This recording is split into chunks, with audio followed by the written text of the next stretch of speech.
Mister Vignesh. நம்ம இப்ப enter பண்றது தமாலு வில்லேஜ்.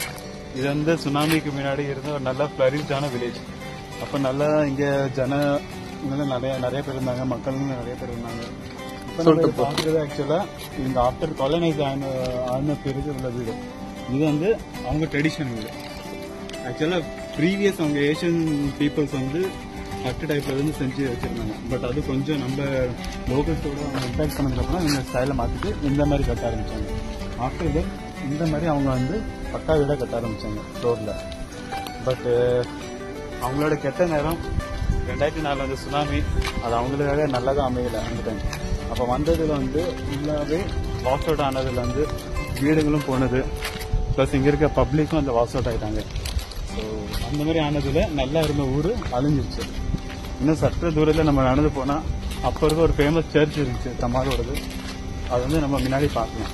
பட் இப்போ அதோட ரிமைனிங்ஸ் தான் இருக்கு. பட் அது பார்க்கவே தெரியுது அது வந்து அந்த டைம்லோட நல்ல பெரிய இன்ஃப்ராஸ்ட்ரக்சராக இருந்திருக்குங்க. பிகாஸ் அதோட பில்லர் அரேஞ்ச்மெண்ட், அது மற்ற டெக்கரேஷன் ஒர்க்கெல்லாம் வந்து நிறைய டைம் டேக்கிங் ப்ராசஸாக இருந்துச்சு அந்த டைமில் சொல்லப்பட்டதாக இருக்கு. ஸோ நம்ம முன்னாடி போகப்போ பார்க்கலாம். இதுதான் அந்த சர்ச்சு, தமாலோட சர்ச்சு. அந்த டைம் வந்து ரொம்ப ஃபேமஸாக இருந்த சர்ச்சு. இங்கே வந்து நிக்கோபாரில் இப்போ சொல்கிறாங்க மூஸோட சர்ச்சு பெரிய சர்ச்சு. ஏன்னா அந்த பிஷப் ரிச்சர்ட்சனோட கிரேவியார்டு அங்கே தான் இருக்குது. ப்ளஸ் அதுதான் வந்து மெயின் இந்த சர்ச்சோட ஹெட் இன்ஸ்டிடியூஷன். அதுக்கு பிறகு உள்ள ஒரு பெரிய சர்ச்சுன்னா தமாலோட சர்ச்சு. நீங்களே அதோட கட்டுமானப்படி பார்க்கலாம். இதோட அந்த வால்ஸும் சரி, அதோட அந்த கேட்டும் சரி, இதுக்கு எல்லாமே வந்து அந்த டைம் நல்லா கட்டப்பட்டது. ப்ளஸ் அந்த டைம் டோம் லைக் ஸ்ட்ரக்சர் கூட அப்போ இருக்கப்பட்டிருக்கு அந்த மேலே. பட் சுனாமி வந்து சொல்றாங்க up to that coconut tree அந்த ஹைட் வரைக்கும் வந்துருக்கு. ஸோ அப்படி வந்ததுல வந்து ரொம்ப மோசமாக அடிபட்டுருச்சு இந்த சர்ச் வந்து. ஸோ அதில் வந்து இப்போ எல்லாம் அதை அடிச்சிருந்துச்சு அந்த டோம்ல இப்போ இல்லை. பட் இதுதான் அதோட மிச்ச தப்பிச்ச இடம். ப்ளஸ் சில வீடுகள்லாம் இங்கே இருந்திருக்கு. அதுங்க எதுவுமே இப்போ இல்லாத அளவுக்கு மாறி இருக்கு. அப்போ இருக்க வியூ இப்போ இருக்க வியூவில் ஆகாய பூமிக்கு டிஃப்ரென்ஸ் இருக்கிற மாதிரி அப்படி ஆயிடுச்சு. இன்னும் சற்று தூரத்தை நம்ம முன்னாடி போனால் நம்ம வந்து தமாலோ பீச்சுக்கு போய் சேருவோம். அதுக்கு போகிறதுக்கு வழியில தான் தமாலோட கிரேவியார்டும் இருக்கு. இதுவும் என்ன சொல்லப்படுதுன்னா இங்கே இருக்க லோக்கல்ஸ் மூலியமாக இங்கே வாழ்ந்திருந்த பப்ளி அவங்க நல்லா ஹாப்பி ஃபேமிலியாக நல்லா வாழ்ந்துட்டு இங்கே இருந்தவங்க. இப்போ என்னன்னா அவங்க சுனாமியில் வாசல் ஆன பிறகு அவங்க பாடி வந்து இதே இடத்துல கடைசியில் புதைச்சிட்டாங்க. அது வந்து கிரேவியார்டு நம்ம முன்னாடி பார்க்கலாம். ஆல்மோஸ்ட் நம்ம தமாலோ பீச்சை நோக்கி வந்தாச்சு. இப்போ இந்த வழியில் நம்ம எதுவும் பார்க்கலாம். இங்கே வந்து ஒரு டெத் ஹவுஸ்னு ஒன்று இருக்கு. ஆக்சுவலாக இது நத்திங் பட் இப்போ இங்கே வில்லேஜில் வந்து அப்போ உள்ள ஒரு ரூல்ஸ் ஒன்று இருந்துச்சு. எதுனா இவங்கள யார் பிறந்தாலும் சரி யார் இறந்தாலும் சரி அவங்கள வந்து ஊர்லேருந்து கொஞ்சம் ஒதுக்கி வச்சிருவாங்க சில நாட்களுக்கு. இப்போ அந்த மாதிரி யார் இறந்தாலுமே அவங்கள இங்கே வச்சுட்டு ஃபைனல் அவங்க பின்னர்களோட சம்மந்தப்பட்ட ரிச்சுவல்ஸு அது என்னென்ன ப்ராசஸில் இருக்கோ அதெல்லாம் இங்கே தான் பண்ணுவாங்க. எங்கள் ஃபாதர் வந்து ஒவ்வொரு வைக்கிறது எல்லாமே இந்த அறையில தான் அவங்க வந்து செய்வாங்க. இங்கே இது முடிச்சது பிறகு அவங்க என்ன பண்ணுவாங்க, இங்கே இருக்க கல்லறைக்கு கொண்டு போயிடுவாங்க. ப்ளஸ் அங்கே ஆல்ரெடி வந்து அவங்க எல்லாம் செட்டப்பில் பண்ணி வச்சுருப்பாங்க. அங்கேயே கொண்டு போய் அவங்க வந்து அதை அவங்க பரியல் வேலைக்கு வந்து இருந்தாலும் அவங்க அங்கே முடிச்சுருவாங்க. நம்ம பார்க்கலாம். அதுதான் அவங்களோட கிரேவியார்டு இங்கே இருக்குது. ஆக்சுவலாக நம்ம போகல. பட் எனியோ இங்கேருந்து நம்ம வந்து பார்க்கலாம். கல்லறையெல்லாம் இங்கே தெரியும். மீன்ஸ் இந்த டைப் கூட ஒரு சிஸ்டம் இருந்துச்சு. இப்போ எப்படி நம்ம இந்த காலத்தில் கோவிட் வந்த பிறகு அந்த டைம் வந்து யார் அஃபெக்டட் ஆனால் நம்மளை வந்து அவங்கள ஒதுக்கி வச்சிருவோம். மீன்ஸ் குவாரண்டைன் பண்ணி வச்சிருவோம். அதே டைப்பில் இவங்களோட ஒரு ட்ரெடிஷன் அந்த காலத்துல இவங்களையும் இருந்துச்சு. யாராச்சும் பிறந்தாலுமே அந்த ஃபேமிலியோட ப்ரொடெக்ஷனுக்காக பர்த் ஹவுஸ்னு தனியாக ஒரு வீடு இருக்கும். அங்கேயும் அவங்கள ஒதுக்கி வச்சிருவாங்க. மீன்ஸ் அவங்க ஃபேமிலி சேஃப்டி பார்த்துட்டு. அதே மாதிரி டெத் ஆனாலுமே டெத் ஹவுஸில் வந்து அந்த பின்னரில் வந்து அங்கேயே பண்ணாடுவாங்க.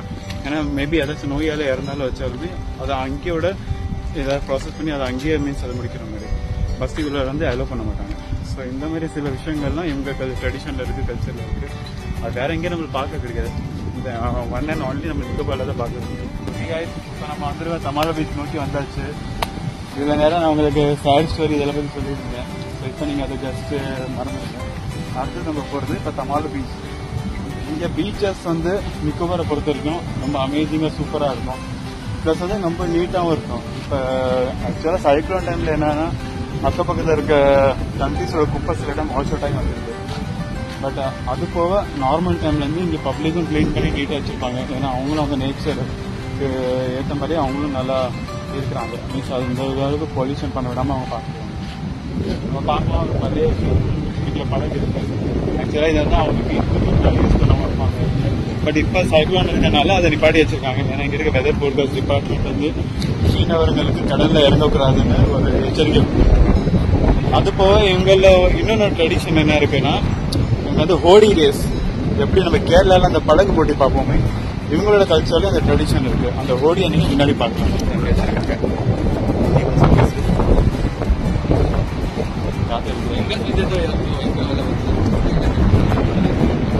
ஹோடி இவங்களோட வந்து இதுதான் ஹோடி பாரம்பரியோட. ஆக்சுவலாக இது என்னன்னா ஒவ்வொரு வில்லேஜுக்கும் ஒவ்வொரு ஹோடி இருக்கும்.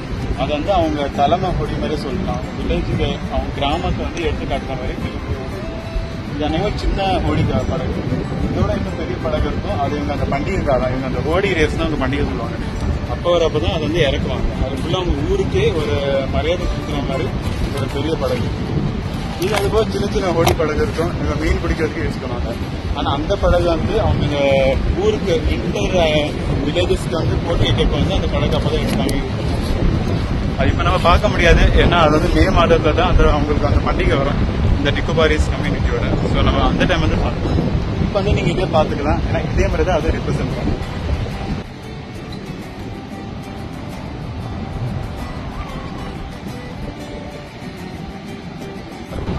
ஹலோ ஃப்ரெண்ட்ஸ், நம்ம வந்துட்டோம் ஃபைனலாக. இதுதான் நம்ம சமாளு பீச்சு.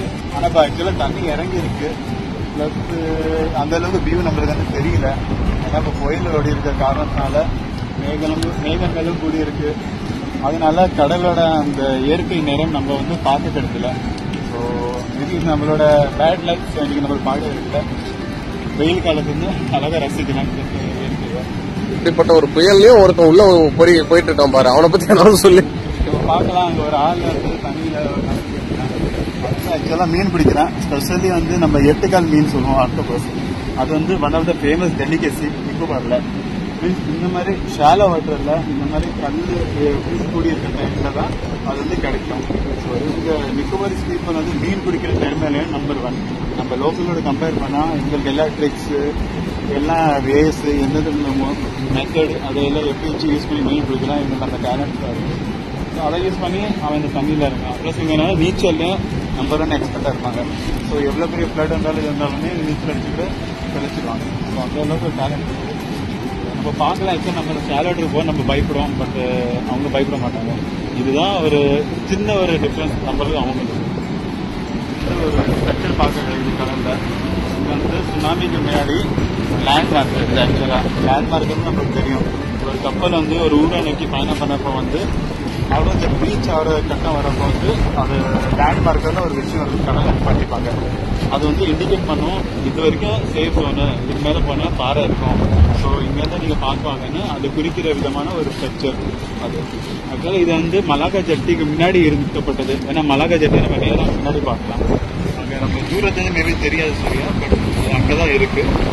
நல்லா இங்கேருந்து அவங்களுக்கு ஐ கான்டாக்ட்லாம் நல்லா தெரியும். ஸோ இது அங்கே முன்னாடி இருந்தது.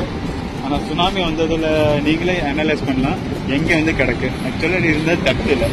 ஏன்னா இந்த மாதிரி ஸ்ட்ரக்சர் வந்து டெப்த் பக்கம் தான் இருக்கும், கப்பலுக்கு ஒரு இண்டிகேஷனாக இருக்கும். ஆனால் இப்போ நீங்களே பார்க்கலாம், அது சுனாமி அடிச்சு கொண்டு வந்து கரையில் கொண்டு வந்து சேர்த்து இதை நீங்கள் மைண்டில் நீங்கள் ஒரு இமேஜ் நீங்கள் கிரியேட் பண்ணிக்கலாம், எந்த அளவுக்கு டிவாஸ்டேட்டடாக இருக்கும். இதே நீங்கள் பார்க்கலாம், இவ்வளோ பெரிய ஒரு மனுஷனால் கட்டப்பட்ட ஒரு ஸ்ட்ரக்சர் இங்கே கிடக்கும்.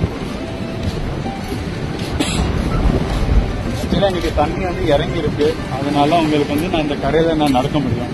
அதர்வைஸ் இல்லாட்டி தண்ணி அங்கே மேல் கரை வரைக்கும் ஏறும். ஏன்னா அந்த அளவுக்கு இங்க ரொம்ப கடல் டெப்த்.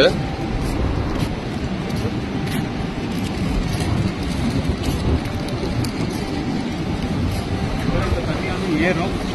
வந்து நம்ம பார்க்கறது வந்து இப்போ சேலை வரைக்கும் தெரியுதுன்னா அப்புறம் ஏறும். ஏன்னா இப்போ புயல் டைம்னால தண்ணி வந்து ஜஸ்ட் அங்கே தண்ணி அங்கேருந்து இங்கே ஷிஃப்ட் ஆகும். ஸோ மேபி டைம் ஆகும். பட் ஒரு 5 மணி ஒரு 6 மணிக்கு மேலே வந்து இந்த இடம் ஃபுல்லாக திரும்பி தண்ணி வரணும். ஸோ அது வரைக்கும் இப்போ நம்ம இந்த வியூ என்ஜாய் பண்ணலாம். பட் அப்புறம் மட்டும்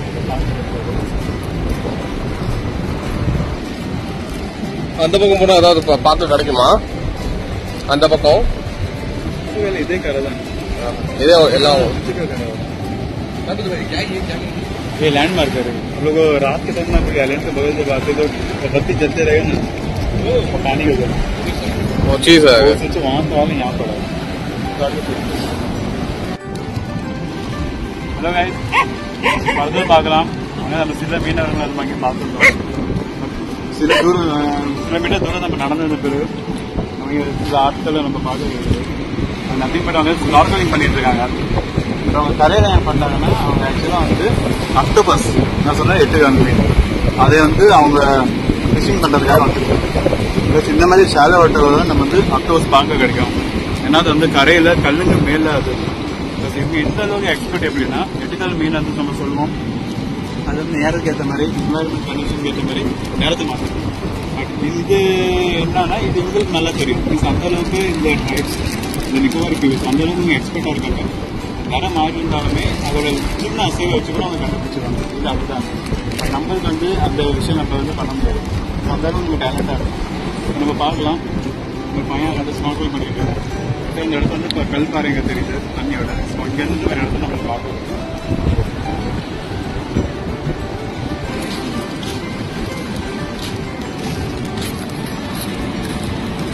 இந்த செட்டப் அந்த நினைக்கிறேன்